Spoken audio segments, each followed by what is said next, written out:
नगरसेवक म्हणजे नेमकं काय आणि तो खरंच कोणती कामं करतो? आणि नागरिकांना अनेकदा एक प्रश्न पडतो की नगरसेवक नेमकं करतो काय? आणि रस्ता खराब असेल, पाणी येत नसेल आणि कचरा उचलला जात नसेल तर सर्वात आधी लोक कुणाकडे जातात?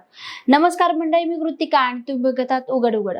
नगरसेवकाकडे नागरिकांच्या समस्या आणि नगरसेवकाची पहिली आणि सगळ्यात महत्त्वाची जबाबदारी म्हणजे नागरिकांच्या समस्या सोडवणे.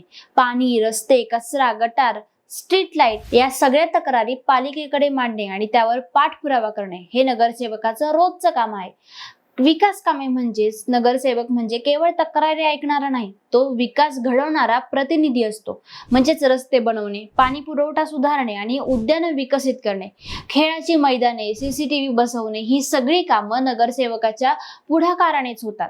म्हणजे आता निधी आणि बजेट, पण विकासासाठी पैसा लागतो, म्हणूनच निधी आणि बजेट व्यवस्थापन ही नगरसेवकाची अत्यंत महत्त्वाची जबाबदारी आहे. म्हणजे बोर्डसाठी बजेट मागणे, कामांसाठी निधी मंजूर करून घेणे आणि जो निधी योग्य कामासाठी वापरला जातोय का यावर लक्ष ठेवणे.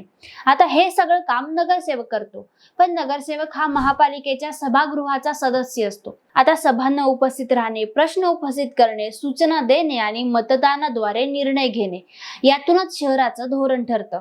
आता नगरसेवकाचं काम फक्त फाईल पुरतं मर्यादित नसतं. वॉर्ड सभा, दौरे, भेटीगाठी, नगरसेवकांशी संवाद आणि सरकारी योजनांची माहिती देणे, आता या माध्यमातून तो लोकांशी जोडलेला असतो. म्हणजे स्वच्छता, आरोग्य, शिक्षण, पर्यावरण, शहर सौंदर्यीकरण या माध्यमातून तो लोकांशी जोडलेला राहतो. म्हणजे स्वच्छता, आरोग्य, शिक्षण, पर्यावरण, शहर सौंदर्यीकरण या सगळ्या मूलभूत सुविधा नागरिकांपर्यंत पोहोचवण्यासाठी या नगरसेवकाने सातत्याने काम करतो. पूर, आग, अपघात, महामारीच्या संकटामध्ये नागरिकांना तातडीची मदत मिळावी, प्रशासनाशी समन्वय साधावा, हेही नगरसेवकाचं जबाबदारीचं काम आहे.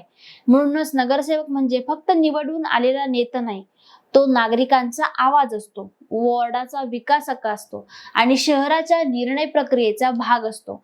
म्हणजेच नगरसेवक सक्षम असेल तर तो वॉर्ड पुढे जातो आणि उदासीन असेल तर समस्या वाढतच जातात.